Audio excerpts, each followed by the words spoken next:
Hey, salut à tous, c'est Oddwell. Je sors du cinéma. Je suis allé voir World War Z. J'ai perdu 8 € et 2 heures de ma vie. Vous savez pourquoi on reconnaît le jour et la nuit quand on a un plan comme ça? Vous savez très bien qu'il est tard et qu'il fait nuit. Déjà parce que mon visage est éclairé en jaune et pas en blanc. Parce que c'est pas la lumière du soleil, c'est la lumière des putains de lampes. Et ça m'aveugle et c'est chiant. Et ça fait ressortir tout le côté fatigué de mon visage. J'ai l'air bien crevé, j'ai l'air d'un zombie et justement on va parler de zombies. World War Z, qu'en pensez? Rien du tout. Tu sors de ce film, t'es zombifié. C'est un film qui te zombifie.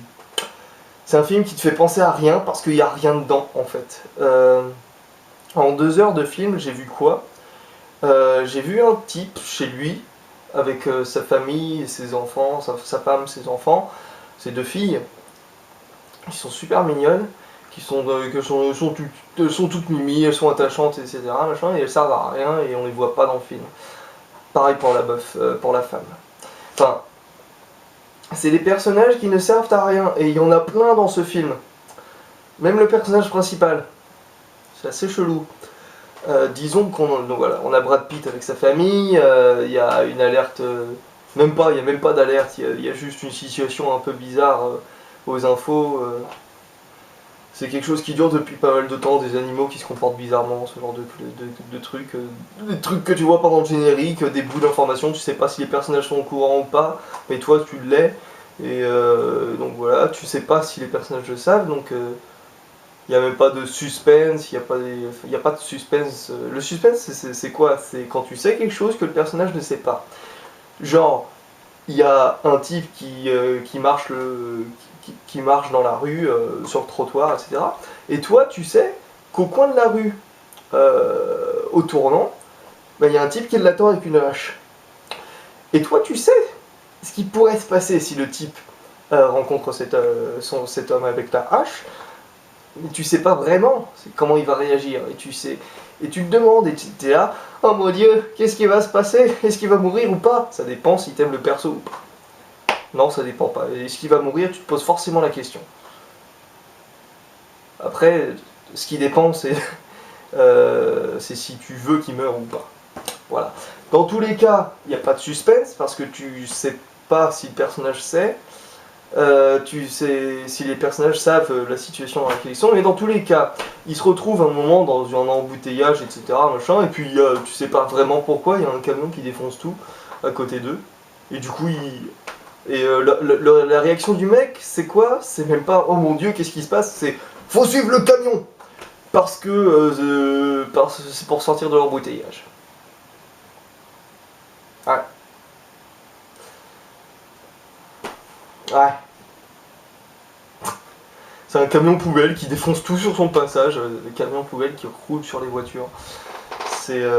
Enfin voilà. Et après, tu te rends compte, j'aime bien, ça c'est un truc que j'aime bien dans ce film, le chaos qu'il y a au début. Alors, j'aime bien. J'aime bien qu'il y ait du chaos. Après, il y a une manière de recréer le chaos à l'écran, et dans un film, et dans le rythme, etc., qui fait que c'est quand même compréhensible. Parce que là, tu ne vois quasiment rien au début, pendant cette scène-là, après, quand il y a un crash de voiture, etc., machin, puis ils sont obligés de sortir, et ils changent de véhicule, et enfin, c'est la grosse merde, tu comprends pas trop ce qui se passe, il y a des gens qui courent dans tous les sens, non, c'est dans un seul sens, il y en a qui fuient, il y en a qui les pourchassent, mais tu distingues pas ceux qui fuient de ceux qui pourchassent. Ça, c'est assez intéressant, parce que tu comprends pas. Mais, tu comprends pas ce qui se passe en tant que tel. Mais, le truc pas bien, c'est que tu comprends pas ce qui se passe à l'écran. C'est-à-dire que je pourrais pas vous donner les informations des événements, je pourrais pas vous spoiler cette scène, parce que même si je le voulais, parce que j'ai rien compris. J'ai rien compris de ce qui se passait, j'ai pas compris la suite des événements. J'ai juste vu un moment, un plan large d'une seconde ou moins qui montre que les gens courent. Et j'en ai vu un qui a sauté sur un autre genre. Bon, après, t'as aussi une meuf qui rentre dans une voiture par le pare-brise en pétant le pare-brise avec sa tête. C'est assez drôle à voir. Tous les zombies sont assez drôles à voir. Il y en a vraiment qui sont... C'est des comportements qui sont plus ridicules qu'effrayants. Donc c'est assez marrant. Mais ça sert à rien. Enfin, je veux dire, c'est pas le genre de film qui est là pour te faire peur. C'est pas le genre de film qui est là pour t'angoisser, pour te faire rire ou quoi. Normalement, c'est censé te faire réfléchir sur comment ça se passerait si on avait une apocalypse de zombies, etc. Mais ça fait pas ça. Je veux dire, ce qui se passe, alors, c'est ça que je voulais te dire tout à l'heure, c'est qu'en 2 heures de film, j'entends des trucs là-haut, en 2 heures de film, ce qui se passe, c'est qu'il y a un type qui découvre qu'il y a des zombies, etc. Machin, qui est un ancien militaire, ou je sais pas trop quoi, tu sais pas trop c'est quoi son poste, mais c'est un ancien militaire de l'ONU, je crois. Et donc ce qu'il fait, c'est que l'ONU le récupère parce qu'on veut te récupérer, machin, t'étais super fort, t'étais Bruce Willis, quoi, etc. Enfin, ce genre de conneries à la con. Et donc il revient dans l'ONU, il fait héberger sa femme et ses filles par l'ONU, l'ONU l'envoie en reconnaissance avec un docteur, virologue ou je sais pas trop quoi, en Corée du Sud, là où apparemment il y aurait les origines du truc, bref, enquête. Ils vont enquêter en Corée du Sud. Et en Corée du Sud, ils se rendent compte qu'il n'y avait rien là-bas, mais il y a une piste vers Jérusalem. Donc ils vont à Jérusalem. Et à Jérusalem, ils prennent l'avion, ils se rendent compte que au final c'est fini, du coup ils prennent l'avion normalement pour rentrer à New York, etc. Enfin bref, pour retourner sur le porte-avions de l'ONU. Mais le vol se pète la gueule. Ils voulaient pas aller à l'ONU, ils voulaient aller à un centre de recherche laboratoire, parce qu'ils pensaient avoir une solution, etc. Alors que le docteur est mort tout connement au tout début, après qu'il ait été introduit, 1 minute après qu'il ait été introduit, le personnage, il a glissé, et il a glissé sur une rampe, tout seul, comme un grand, et vu qu'il tenait son arme, enfin j'en sais rien, mais il y a eu un tir qui s'est fait, tout seul, comme un grand, il s'est auto-suicidé par accident. Voilà. Donc voilà, un personnage qui sert à rien de plus. Et donc dans l'avion, juste avant, il rencontre dans l'avion de Jérusalem au centre de recherche. D'ailleurs, ce qui est vraiment étrange, c'est que l'avion se crache, mais genre à 200 mètres du centre de recherche. Normalement, ils avaient même pas atteint l'aéroport, parce qu'il y avait un aéroport pas loin, à 2 km ou quoi. Ils n'avaient pas atteint l'aéroport, ils n'avaient pas atteint limite les terres qui entouraient le truc. Ils crachent, et après ils se retrouvent à l'écran, c'est 30 secondes après, il est au centre de recherche. Tu comprends pas. Et donc voilà. Et tu as, dans l'avion, tu as cette jeune femme qu'il a rencontrée à Jérusalem, qui s'appelle Pa. Non, c'est pas son nom, tu t'en souviens pas de son nom, quoi. Et donc voilà, donc, toujours est-il qu'elle s'est fait mordre au doigt. Pourquoi je fais par là? Elle s'est fait mordre au doigt, ou la paume, ou je sais pas trop quoi, elle s'est fait mordre à la main. Et la réaction du type tout de suite, c'est de lui couper la main, de lui faire un bandage vite fait. Et à chaque fois qu'il y a quelqu'un qui se fait mordre, même lui, à un moment, il s'est fait mordre, il compte. Et normalement, au bout de 8 secondes, puisqu'il avait eu le temps pendant le chaos au début, dans les embouteillages, dans le chaos de la ville, etc., que toi tu comprenais que dalle, lui, il a repéré la réaction d'un type qui venait de se faire bouffer, se faire mordre, et il a compté, il a eu la présence d'esprit de compter le nombre de secondes avant qu'il commence à faire des... Voilà. Donc à chaque fois qu'il y a quelqu'un qui se fait mordre, il compte dans sa tête, ou à voix haute. D'ailleurs, ça, c'est assez intéressant, c'est que dans dans ce film-là, le type qui se fait mordre, il va pas chercher à se buter, etc. Enfin, il est sur le toit d'un immeuble là aussi. Il est sur le toit d'un immeuble, mais il va sur le bord du toit, il compte, et au bout de 9 secondes, il se rend compte, ah bah ok, je vais bien. Donc il saute pas. Mais il était prêt à sauter, quoi. Ah, ça j'ai bien aimé. Mais c'est le seul truc, parce que le reste, donc voilà, en 2 heures de film, tu as un type qui va en Corée du Sud, à Jérusalem, dans un centre de recherche, et là c'est fini. Je veux dire, et le centre de recherche, c'est là où se passe le film en fait. Tout ce qu'il y avait avant ne servait à rien pour l'histoire, je crois.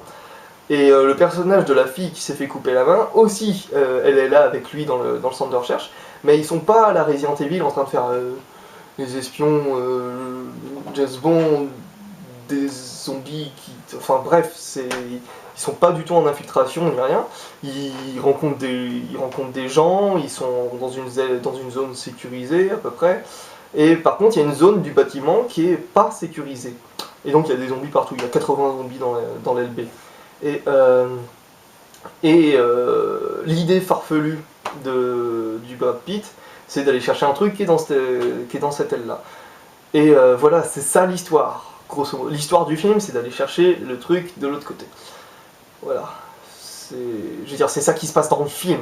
Et c'est Brad Pitt, limite seul, avec, ouais, bon, il y a deux personnes avec lui, mais elles comptent pas. Honnêtement, elles comptent pas. Et lui, enfin, il se passe que ça. Je veux dire, le mec, il va de... C'est un type qui va en Corée du Sud, à Jérusalem, puis au Pays de Galles, ou je sais pas trop quoi. Et ça ne sert à rien, à part pour l'amener au Pays de Galles, où il y a toute une scène pas mal, où enfin, toute une séquence, tout un acte, où il est dans ce centre et il se démerde avec les zombies et il n'y a aucune scène classe, il n'y a aucune scène marrante. Ah si, à un moment t'as un zombie qui se tape la tête contre le mur. C'est drôle. Enfin. Attends, moustique. Mais enfin, donc, voilà. Je veux dire, c'est tout ce qui se passe dans ce putain de film. C'était pas un moustique, c'était un papillon. De la lumière. Lumière. Voilà. Donc, c'était World War Z. C'était pas grand chose. C'était 2 heures vraiment pour rien. Pour rien. J'ai jamais vu un... Je veux dire, même dans Le Seigneur des Anneaux, il y a plus de trucs qui se passent. Honnêtement. Il y a plus d'événements dans Le Seigneur des Anneaux. Là, j'ai jamais vu autant de personnages inutiles dans un film. Autant de situations inutiles dans un film. On te met en place le truc de l'ONU, etc. Tu sais qu'il y a l'ONU, il y a d'autres militaires, il y a la CIA aussi. À un moment, tu vois un mec de la CIA et t'as ses réactions. Et tu penses qu'il va y avoir un petit aspect politique? Non, non, tu vas juste avoir Brad Pitt dans un hôpital quasiment. Et voilà, c'est tout. C'est tout. Et c'est frustrant. Surtout qu'au début, la femme et les filles de Brad Pitt, tu t'y attaches un peu. Parce qu'il y en a une qui est asthmatique. L'autre, elle est toute mimi, elle pleure tout le temps parce qu'elle a peur, c'est l'apocalypse, évidemment, elle pleure. Et enfin voilà, c'est vraiment... T'as le côté père de famille. Et on s'en resserre pas. Les personnages des gamines, ils sont à un moment, enfin je veux dire, ils sont à l'abri tout du long. Y a pas un moment où t'as peur pour la gamine asthmatique, t'as pas un moment où t'as peur pour sa femme. Sa femme qui d'ailleurs à un moment l'appelle sur son téléphone où il lui a dit surtout m'appelle pas, c'est toujours moi qui appelle, je ferai un appel par jour et voilà, tant que je fais cet appel là, tout va bien. Alors il a essayé d'appeler à un moment, il y avait des interférences partout, donc voilà, ils n'ont pas pu se parler et du coup ce qu'elle fait c'est qu'elle rappelle, sauf que lui il était au milieu de plein de zombies. La bonne idée, j'appelle mon mari pour savoir s'il va bien et limite ça le tue quoi. Enfin, comment on peut être aussi con? Enfin voilà, je blâme pas enfin si je la blâme mais c'est complètement stupide cette bonne femme. Tout du long, je l'ai pas aimé, parce que des fois on te remonte des plans de cette femme avec sa gamine qui ne servent à rien, parce que tu t'y es attaché, mais tu sais que maintenant bah, elles sont à l'abri. Et les plans, c'est des petits rappels de hey, ils existent ces personnages-là. Hey, t'as vu, on a des personnages autres que Brad Pitt. Ça ne sert à rien, ça ne sert à rien. Ah, je m'énerve. Ah, j'ai perdu 8 euros, quoi. Et 2 heures de temps. Je m'en veux. Bon, enfin, voilà. Donc j'ai vu World War Z. Est-ce que... Alors, combien de temps j'ai fait? 15 minutes. Cool. 15 minutes 37. Je vais arrêter maintenant, comme ça va être vite fait.